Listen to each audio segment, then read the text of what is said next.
안녕하세요. 오늘의 데일리 뉴스레터에 오신 것을 환영합니다. 1. 충격적인 발언. 2. 저희는 원래 한국인이에요. 3. 인구 폭발. 한번 진실을 알아봅시다. 한국과 일본 등 동아시아 국가의 인구 감소에 대해 약간 놀리는 듯한 일론 머스크의 트위터가 있은 이후로 한국의 인구 감소 문제가 대두되고 있습니다. 그런데 한국의 시민권 가치가 크게 올라가면서 한국이 북방통구스계 민족을 아우르는 인구 1억이 넘는 강대국으로 부상할 가능성이 높다는 분석이 나옵니다. 세계에서 가장 비싼 시민권으로 한국 시민권이 손꼽히고 있습니다. 세계에서 가장 비싼 시민권으로 거론되는 나라 중에는 4위 싱가폴, 여권 3위 스위스, 여권 2위 노르웨이, 여권 1위 한국일 정도로 한국의 시민권 가치는 매우 높습니다. 세계 1위의 시민권으로 손꼽히는 이유는 합리적인 복지제도, 밤늦게 돌아다녀도 안전한 치안환경, 아시아 최고 수준의 최저임금 등으로 인해 세계에서 가장 시민권 수요가 높은 국가로 분류됩니다. 하지만 한국의 출산을 감소로 국가소멸 위기론까지 나오는 가운데 한국의 인구가 폭발적으로 증가 가능성이 거론돼 눈길을 끌고 있습니다. 그럼 첫 번째부터 살펴봅니다. 첫 번째, 몽골과의 셴겐 조약 체결. 몽골인들은 인종학적으로 한국인으로 분류되는 경향이 있습니다. 실제 일부 역사학계에서는 몽골인들을 부여계동 같은 민족으로 분류를 하기도 합니다. 이 때문인지 한국과 몽골 양국 국민들은 매우 우호 감정이 높습니다. 일각에서는 영국과 노르웨이, 덴마크 같은 인접 유사 민족 계통 간 우호 감정이 있는 것과 유사합니다. 영국은 앵글로색슨족이지만 덴마크, 노르웨이인들은 바이킹족으로 결국 색슨족이라는 친척 계통의 민족으로 동하는데 몽골과 한국 역시 유사한 상황입니다. 이 때문에 몽골의 고려 침략 사건을 내전의 성격으로 보는 시각도 있습니다. 유럽에서는 일찍이 이러한 친숙한 유럽 국가들끼리 셴겐 조약이라 하여 국경의 이통행을 자유롭게 하고 심지어는 사업과 거주, 취업이 자유롭게 하는 조약을 일찍이 체결하였는데 한국과 몽골이 이러한 셴겐 조약을 모델로 한 조약을 체결할 수 있다는 제안이 나옵니다. 현재 몽골에서는 많은 사람들 이 한국어를 사용할 수 있어 몽골 현지에 여행을 가면 한국어만 사용해도 생활이 가능한 수준이라고 하는데 한국과 몽골 간의 셴겐 조약 협정을 모델로 한 비자 프로그램이 활성화된다면 양국 간의 우호 협력 등이 더욱 활성화될 것으로 기대됩니다. 특히 현재 몽골은 중국의 경제 흡수가 우려되는 상황입니다. 이미 현재 중국은 몽골을 자국의 영토로 보는 경향이 있습니다. 이 때문에 중국에서는 몽골 국민들을 비자가 없어도 방문이나 취업 등이 용이하도록 하는 제도를 만들어 놓아 몽골의 엘리트 청년층들이 종국으로의 유출이 매우 우려되는 상황이어서 현재 몽골 내 반중 감정이 매우 높습니다. 반면 몽골에서는 한국을 솔론코스, 즉 무지개의 나라라고 하여 별도의 좋은 의미의 이름이 붙여진 상황으로 몽골에서는 한국을 어머니의 나라 혹은 가족의 나라, 매우 친척과 같은 나라로 여기고 한국을 매우 좋아하는 경향이 있습니다. 한편 몽골과 한국의 경제적 격차나 사회적 문화적 차이로 인해 여러 부분에서 간혹 갈등의 사건이 발생하곤 하지만 몽골과 한국은 아시아에서는 가장 친한 민족 중 하나이며 장기적으로 함께 우방관계를 가져야 할 나라로 분류되는 가운데 유럽의 셴겐 조약을 모델로 한 비자 제도가 마련된다면 안국 우호 감정이 더욱 높아질 것으로 분석됩니다. 두 번째, 중국 내 북한 이탈 주민의 난민 지위 인정.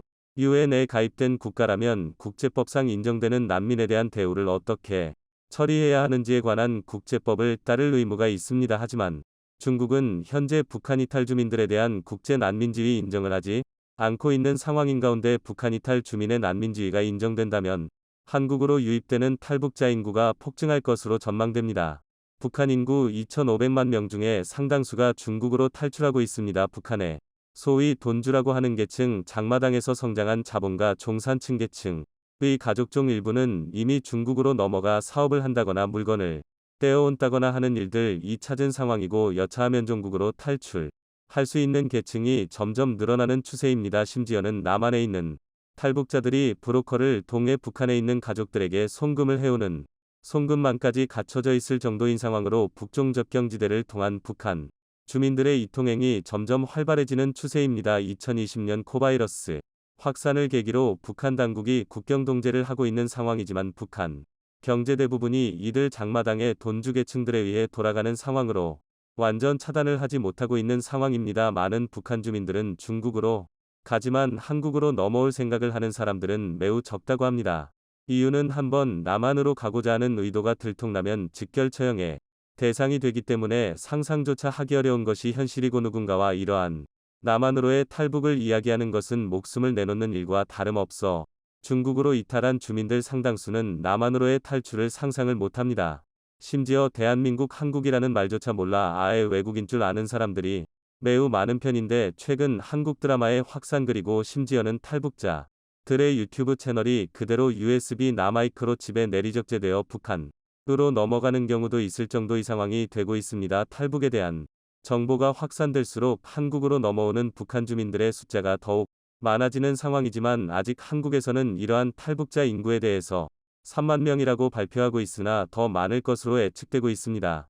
여겨지는 것으로 보입니다. 놀라운 점은 한국으로 탈출해와 성공적으로 넘어오는 탈북자들 중 상당수는 엘리트 계층 장마당에서 성공한 돈주 계층 등 중산층이나 재능이 있는 사람들 많이 넘어온다는 점입니다. 한국의 국가적 자산에 매우 도움이 되는 이들 이만이 넘어오는 추세이며 인간이 겪을 수 있는 가장 익스트림한 경험과 도전을 극복해낸 사람들로서만은 수의 탈북자들이 한국에서 매우 성실하게 일을 하고 성공적인 사업가로 정착하는 경우가 점점 증가해 우리나라에 매우 큰 도움을 주고 있습니다. 놀랍게도 이러한 탈북자의 수가 점점 증가하고 있다는 점입니다. 안타깝게도 코바이러스 사태로 인해서 이러한 탈북자의 숫자와 브로커들의 활동이 많이 위축되고 있는 상황이지만 최근 북한의 경기가 매우 좋지 못해 이러한 추세는 곧 풀릴 것으로 여겨집니다. 안타까운 점은 현재 종국 정부가 북한 주민들을 난민으로 인정을 하지 않고 그대로 북송을 해버린다는 점입니다. 이 경우 북한 주민 상당 수가 인간야의 형벌을 당한다거나 처형을 당하는 일이 비일비재한데 한국이 중국 정부를 압박하여 헌법상 우리 국민인 탈북자 북한 이탈 주민들에 대한 국제법상의 난민지위 인정을 할 수 있게 하도록 국제사회와의 공조 특히 미국 등 선진국들의 정치적 로비 등이 활발하게 이뤄질 필요가 있다는 의견이 나옵니다. 만약 중국 내에서의 탈북자들에 대한 국제적 난민지위가 인정된다면 매년 한국으로 탈출하는 탈북자 혹은 중국에 정착하는 탈북자의 숫자는 더욱 크게 증가할 것으로 예측됩니다. 세 번째, 만주 촉의 한민족 편입. 최근 역사학계에서는 만주족의 역사를 한민족의 역사로 볼 것인지에 대한 논의가 뜨겁습니다. 바로 중국의 동북공정에 대항하기 위해서는 중국의 민족 중에 가장 연예인과 문화인 비율이 높은 민족이 있습니다. 바로 만주족인데요. 수백 년 중국의 지배계급의 영향으로 고급 교육을 많이 받은 이유로 해석됩니다. 중국에는 현재 1,000만여 명의 만주족이 있습니다. 과거 금나라 여진족이 바로 만주족인 상황인데 현재 중국의 메인스트림을 이루는 한족과 어느 정도 갈등이 있습니다. 바로 한족을 오랜 세월 지배한 금나라, 청나라 등 북방 이민족이 바로 만주족이기 때문입니다.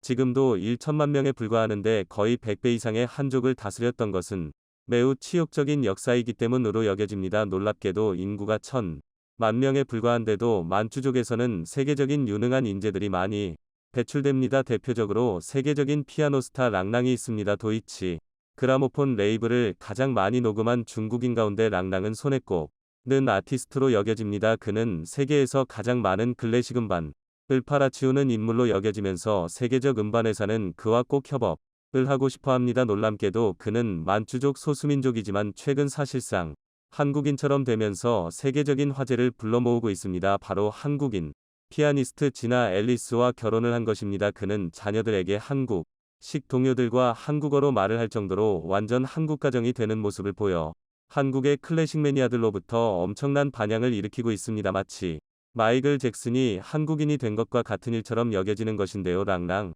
성씨는 류호록씨로 청나라 황실로부터 하사받은 귀족 성씨인 상황입니다. 이외 만주족 황실 성씨인 아이신지로 애신강라씨는 최근 성씨를 한국식으로 김씨로 바꾼 상황입니다. 신라식 성씨를 따른 것입니다. 그런데 최근 놀랍게도 만주 촉이 한국민족의 한계파로 볼 수 있다는 역사학계의 학설이 나오고 있습니다만 주족이 세운 금나라, 청나라 모두 신라계파의 후예들로 이뤄진 집단이 건설한 나라로 사실상 만주족과 한국인은 하나의 혈통이라는 것입니다. 실제 일제강점기 당시 만주국 설립이 이뤄졌을 때 만주의 역사와 조선의 역사는 하나의 역사다라는 만선사관이 존재했고 실제 많은 조선인 엘리트들이 만주국의 건국의 핵심 역할을 하였기도 했습니다. 그러나 제2차 세계대전 패전과 동시에 만주국은 러시아에 의해 패망했고 최근에서는 동북, 삼성지방에서 한국인들의 영향력이 커지기 시작하자 중국 당국에서 만주족과 한국의 연대우호 감정 확산을 막기 위한 노력을 기울인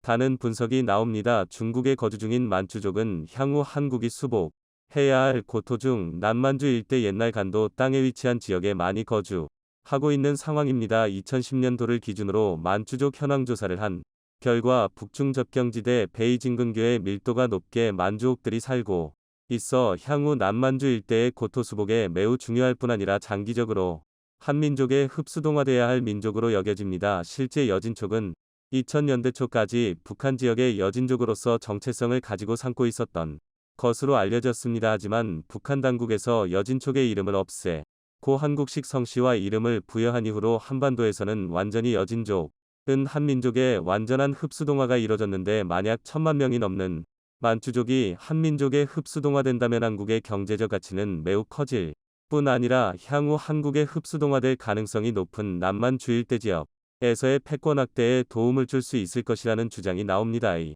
때문에 지금부터 부분적으로 만주족에 대한 비자 간소화 프로그램 혹은 우대 프로그램을 진행하여 민족 동화 프로그램을 일찍이 진행하는 것도 좋을 것이라는 의견이 나옵니다. 과거부터 한민족은 북방이 민족의 침탈을 가장 많이 당했습니다. 근대기의 인본 침략기를 제외하면 대부분이 중국인, 몽골계, 여진, 금나라 등 주요 북방이 민족들로부터 침탈을 받았습니다. 반면 고구려나 발해와 같은 나라들은 이러한 북방민족을 우리 민족으로 잘 포섭하여 훌륭한 인재를 잘 등용해 동북아시아 최강국가가 된 적이 있습니다. 하지만 한반도에 있던 국가가 이러한 북방민족을 등한시하고 배척하고 오히려 소중화주의에 입각하여 명나라, 당나라 등 한쪽과 손을 잡았을 때에는 우리 민족의 국력이 비교적 약화될 뿐 아니라 국력이 약해지다 보니 즉 일본에 침탈을 당하는 경우도 발생하는 경우가 많았습니다. 18세기 부터 20세기 초까지 한국에 온 유럽인들은 과거 병자호란과 같은 북방 민족의 조선 침공에 대해서 내전으로 평가를 하기도 합니다. 같은 친척민족에게 조선이 침공을 당해 조선이 개화에 등한시하고 있다는 기록이 있을 정도로 서양인들도 한국인들과 북방 통구스계 민족을 하나의 민족으로 보고 있던 것입니다. 신재 인류학적으로 한국인 만주인은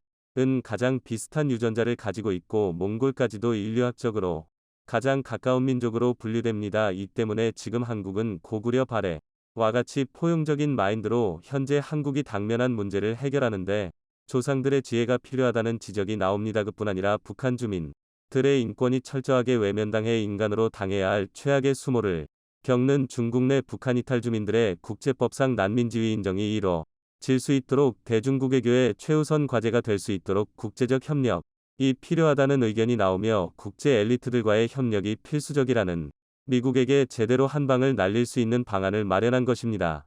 먼저 바이든이 열심히 구상한 칩 4동맹에 대한 참여 여부를 다시 고려하고 있으며 이로 인해 칩 4 일정이 밀린 상황입니다. 한국이 참여하지 않는다면 칩 4동맹은 팥 없는 찐빵 같은 수준의 껍데기만 남는 협의체가 될 수밖에 없습니다.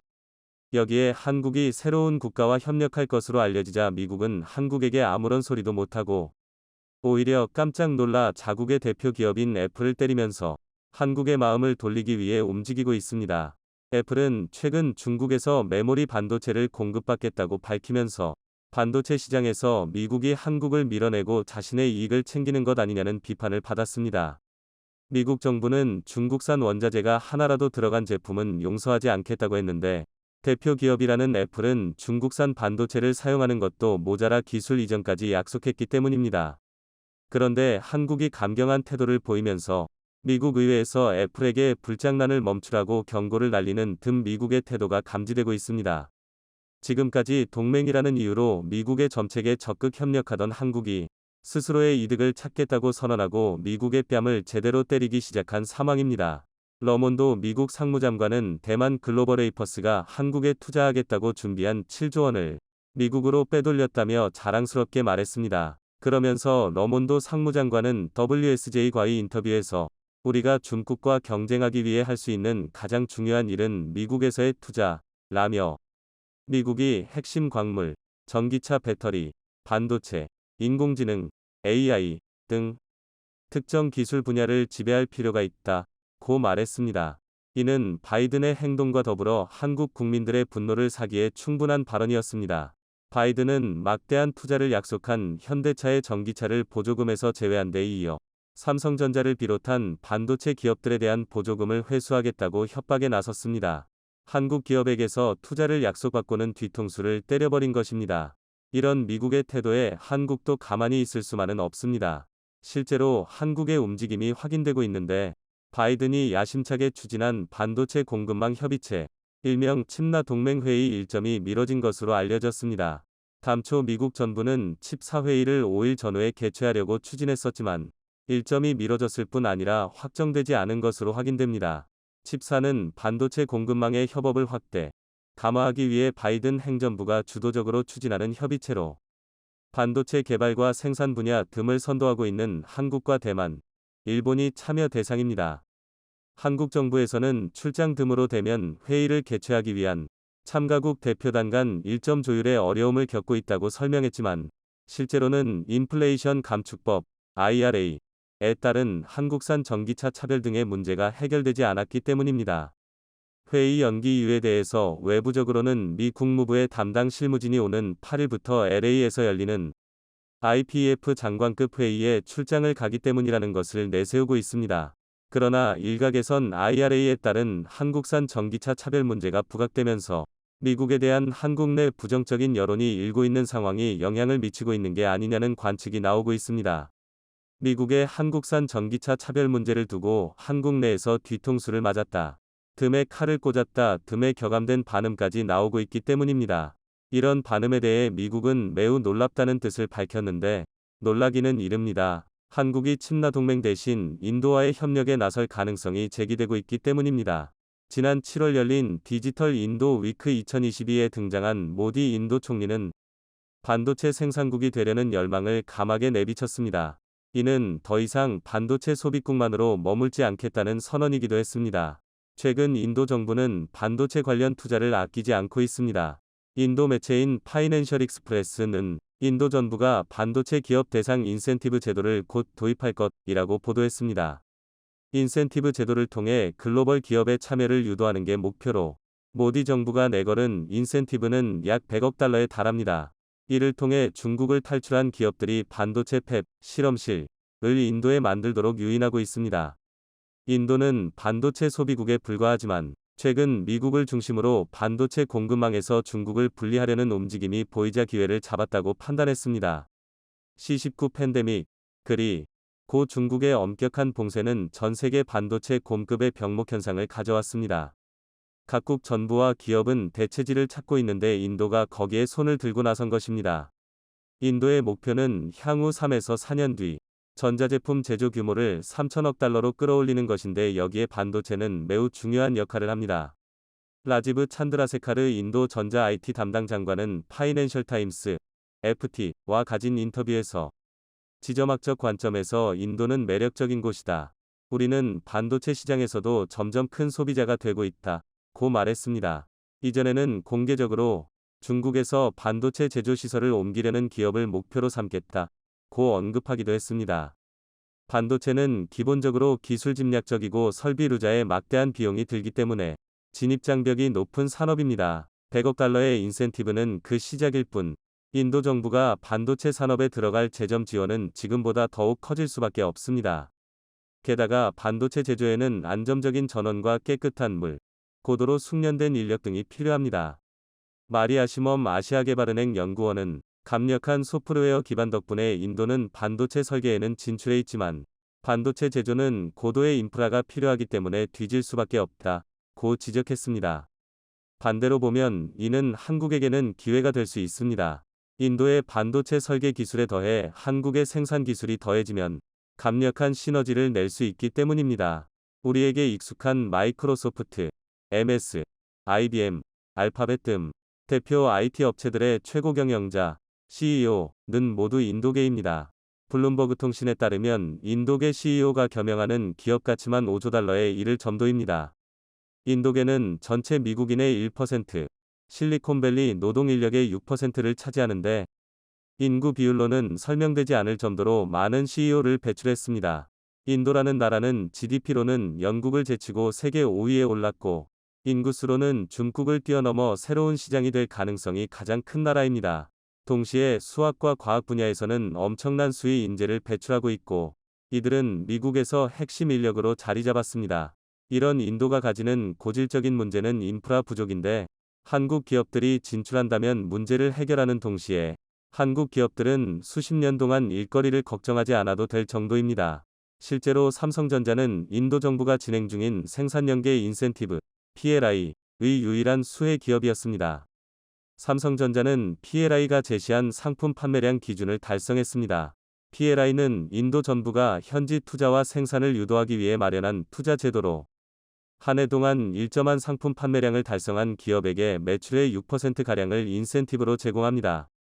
인도 정부는 총 10개의 기업, 현지 기업 5곳, 해외 기업 5곳을 선점했는데, 해외 기업으로는 삼성전자를 비롯해 애플의 주요 파트너사인 폭스콘, 라이징스타 등이 대삼에 올랐습니다. 그런데 생산량 기준을 충족한 기업은 삼성전자밖에 없었고, 그 대가로 약 1,000억 원의 인센티브를 받았습니다. 13억 명의 인구를 보유한 인도는 중국에 이어 두 번째로 큰 시장으로 평가됩니다. 이재용 삼성전자 부회장이 모디 인도 총리와 여러 번 회동하며 곰을 들여온 곳이기도 합니다. 담장은 삼성전자가 스마트폰을 비롯한 가전제품을 생산하고 있지만, 인도의 지원을 받고 반도체 곰짬을 짓는다면 엄청난 시너지가 될 것으로 기대됩니다. 이런 움직임 속에 미국 의회에서 애플을 공격하는 모습이 확인됩니다. 애플이 중국 국영 반도체 기업 YMTC와 양쯔 메모리 거래한다는 보도가 나오며, 미국이 중국을 공격한다는 대의 명분을 앞세우고 있지만, 실제로는 한국을 견제하기 위해서라는 이야기가 점점 커지고 있기 때문입니다. 11일 미국 뉴욕포스트 등에 따르면 최근 애플이 신제품 아이폰 14의 YMTC에서 생산한 낸드 플래시 메모리 칩을 탑재할 계획이라는 보도가 나오자, 미국 의원들이 애플을 겨냥해 비판을 쏟아내고 있습니다. 마르코 루비오 고마담 미국 의회 상원 전보위원회 부위원장은 애플이 불장난하고 있다며, 만약 애플이 더 진전시킨다면 연방정부로부터 전례 없는 조사를 받게 될 것이라고 경고했습니다. 그는 중국 공산당에 기대어 영업하는 중국 회사가 미국 통신망과 미국인 수백만 명의 아이폰에 들어오도록 내버려 둘 수 없다 고 입장을 밝혔습니다. 중국의 반도체 기술을 대변하는 업체인 YMTC를 겨냥한 미국 의회의 견제는 이번이 처음이 아닙니다. 루비오 의원, 척 슈머 민주당 상원 원내대표, 마크 워너 민주당 상원의원, 존 코닌 공화당 상원의원 등은 올해 7월 러몬도 상무장관에게 규제를 촉구했습니다. 이들은 당시 서한에서 중국 반도체 업체가 국가안보에 점점 큰 위협이 되고 있다며, YMTC를 수출 규제 블랙리스트, 엔터티 리스트에 올리라고 요청했습니다. 그런데 애플은 YMTC와 거래를 발표해버린 것인데, 이는 상무부가 제대로 일을 하지 않았다는 것을 알 수 있습니다. 앞서 러몬도 상무장관이 한국으로 가려던 반도체 투자를 가로챘다며 환호한 일이나, YMTC에 대한 견제가 이뤄지지 않고 오히려 애플과의 거래가 발표된 점 등을 고려하면, 미국의 진짜 목표는 중국이 아니라 한국이 아닌가라는 생각을 할 수밖에 없습니다.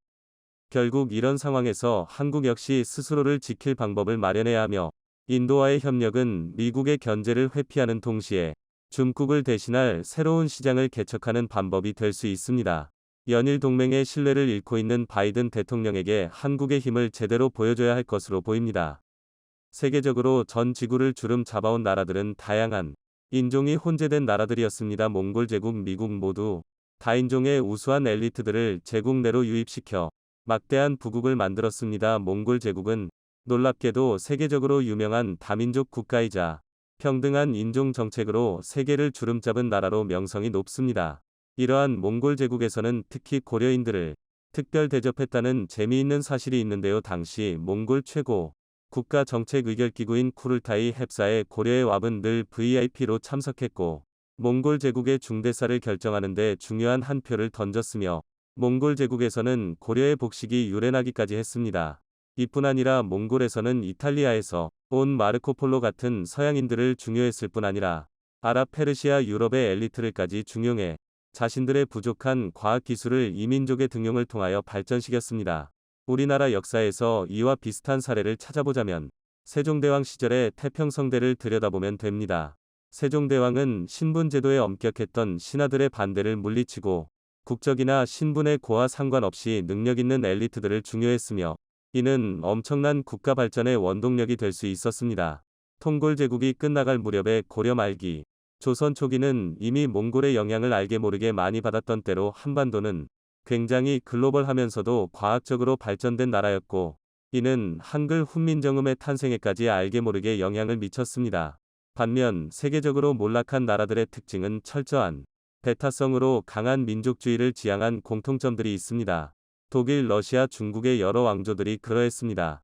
그런데 최근 일본도 큰 위기입니다. 세계 2위의 경제 제국을 만들었던 일본은 이민 정책을 지금까지도 받아들이지 못할 뿐 아니라 가장 중요한 해외의 우수한 인재들을 유치하는데 실패하면서 국가적 위기에 처하고 있습니다. 미국은 대표적으로 몽골 제국과 간이 다양한 국가에서 인재들을 흡수해 세계를 주름잡은 나라입니다. 미국에서 주목할 만한 점은 유럽이나 다른 이민 문호를 열어젖힌 나라들과는 다르게 철저히 우수한 인재들을 중심으로 우호 국가들의 국민들, 미국에 해가 되지 않는 사람들을 중심으로 인재들을 받아들이고 있고 또 과거에는 매분이 제도와 같은 군입대 프로그램을 만들어 국가에 목숨을 바칠 만한 신뢰가 있는 이들을 중심으로 하여 미국민으로 받아들이고 있습니다. 결과적으로 미국에서는 끊임없는 혁신이 일어나 소위 미국의 주류층인 와스프 계층, 즉 화이트 맹글로색슨 프로테스탄트 계층들이 아닌 인도인 인도, 태평양인들, 아프리카의 스포츠 스타들 등이 만들어지고 있습니다. 2022년은 한국에게 매우 의미가 깊은 연도였습니다. 어스 월드리포트의 국력 순위에서 처음으로 일본을 제치고 세계 6대 강대국이 됐고 또 세계적인 언어 학습 플랫폼 듀오링고에서도 세계 5대 언어로 한국어를 랭킹에 올리고 있습니다. 그만큼 한국에 오고 싶은 사람들이 많고 한국어를 배우고 싶은 외국인의 수가 폭발적으로 증가하고 있다는 것을 말해줍니다. 놀라운 점은 세계 언어 랭킹에서 상위권을 차지하는 나라들 대부분이 과거 식민 제국을 건설했던 나라들이었다는 점입니다. 영국, 미국, 스페인, 프랑스, 독일 모두 식민 경영을 했던 나라들이고 2021년 5위를 차지했던 일본도 제국주의 국가였습니다. 그런데 제국주의 국가가 아니었던 한국이 과거 식민지 경영을 했던 제국주의 국가 출신들과 어깨를 나란히 하는 세계적인 의세를 현재 떨치고 있다는 것은 매우 의미심장한 일입니다. 즉 제국주의 시절 아픔이 있던 나라들에게 친근하게 다가오는 나라가 한국이 되어버린 상황으로 역사적으로나 문화, 경제, 사회 등 거의 모든 분야에서 거부감이 없는 나라가 된 것입니다. 그런데 한국은 최근 인구 감소로 인한 어려움을 겪고 있습니다. 물론 한국은 나이가 60살, 70살 이상이 된 사람들도 일을 충분하게 할 수 있을 정도로 동일 연령대의 다른 나라 사람들보다 신체의 나이가 매우 젊게 나타나는 나라 중 하나입니다. 고령층도 일을 할 수 있을 정도로 미네랄이 풍부한 식문화 덕분에 사람들이 아주 나이가 먹어서도 건강한 나라가 한국입니다. 그럼에도 불구하고 전체적인 인구 감소 현상은 거부할 수 없는 국력 쇠퇴의 경고로 볼 수 있습니다. 이러한 상황에서 2023년부터는 이민청이 만들어지게 됩니다. 사실 영미권의 선진국들 대부분은 이미 이민청이 있어서 철저하게 검증된 사람들을 중심으로 이민 문호를 개방합니다. 즉 이 사람이 한국에 해가 되는 사람인지 아닌지 철저하게 검증을 하고 받아들인다는 점입니다. 다행히도 한국은 현재 세계 각처에서 우수한 인재들이 한국 국민들이 되기 위해 아주 긴 줄을 서고 있고 심지어 구미권의 국민들까지 한국 국민들이 되기 위해 줄을 서고 있습니다. 과거의 역사를 살펴보면 한민족에 동화된 대표적인 민족 중에 바로 여진족이 있습니다. 과거 함경도 지방에 거주 중이던 여진족은 아예 한국어와 다른 언어를 사용했습니다. 그러나 문법이 같아서 쉽게 한국 사회에 동화가 됐고 2000년 남북 정상회담 당시 김정일이 여진족 성씨를 사용하던 함경도 지방 주민들에게 한국식 성씨를 쓰도록 했다는 일화가 있습니다. 즉 근 10여 년까지도 여진족이 한반도에 거주하다가 한민족에 완벽히 동화된 사람들로 여겨집니다. 이뿐 아니라 한국 국민들 중에 코가 크거나 눈이 쌍꺼풀이 지거나 서구적으로 생긴 사람 중에는 과거 강원도 일대에 정착한 백개 러시아 주민들의 후손일 가능성이 있으며 조선시대에는 네덜란드 표류민들 일부가 전라도 해안 지방에 거주하다가 한민족에 동화된 사례 역시 살펴볼 수 있습니다. 그렇다면 현대에서는 어느 지역 어느 나라 사람들이 한민족에 동화될 수 있을지 살펴봅니다. 첫 번째 시베리아. 시베리아 지방에는 한국어와 유사한 둥구스어를 사용하는 주민들이 있습니다. 시베리아에는 약 1000만 명, 가량 되는 몽골 퉁구스 계통의 아시아인들이 거주 중입니다. 대표적으로 몽골과 인접한 알타이 공화국, 투바 공화국, 부랴트 공화국, 사하 공화국, 캄차카 지방에 넓게 분포하고 있습니다. 일부 학계에서는 둥구스계 주민들을 동이족으로 보기도 합니다. 동이족을 상징하는 동호족을 중국식으로 발음하면 뚱후츠라는 발음으로 읽히게 되는데 이게 퉁구스의 어원이 됐다는 겁니다. 즉 사실상 시베리아에 넓게 분포된 민족들 다수가 한민족인 몽골인과 연관된 동이족일 가능성이 높다는 학계의 분석은 놀라움을 주고 있습니다.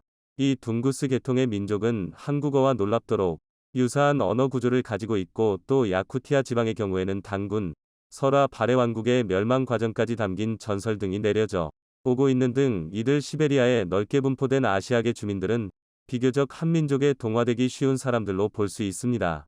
러시아가 우크라이나 크림반도를 강제 병합한 2014년 소치 동계올림픽 직전까지만 해도 한러 관계는 최고의 협력 관계를 다져왔으나 최근에는 러시아 우크라이나 사태로 인해 교류가 완전 끊기다시피 한 것이 사실입니다. 그럼에도 불구하고 여전히 한국과 러시아 간 무비자 협정이 맺어져 있어 러시아 국민들의 한국 입국이 비교적 자유롭고 오히려 동남아시아 사람들보다 쉽게 한국을 올 수 있는 상황입니다.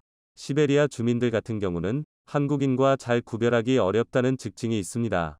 북유럽 주민들과의 결혼 등으로 간혹 시베리아 북부지방의 경우에는 아시아인인데도 금발의 푸른 눈을 한 아시아계 주민들이 있기도 하지만 대체로 한국인과 구별이 어려운 외형적 특징이 있어 향후 이민청이 개청될 경우 시베리아의 많은 주민들이 한국으로 올 가능성이 있습니다.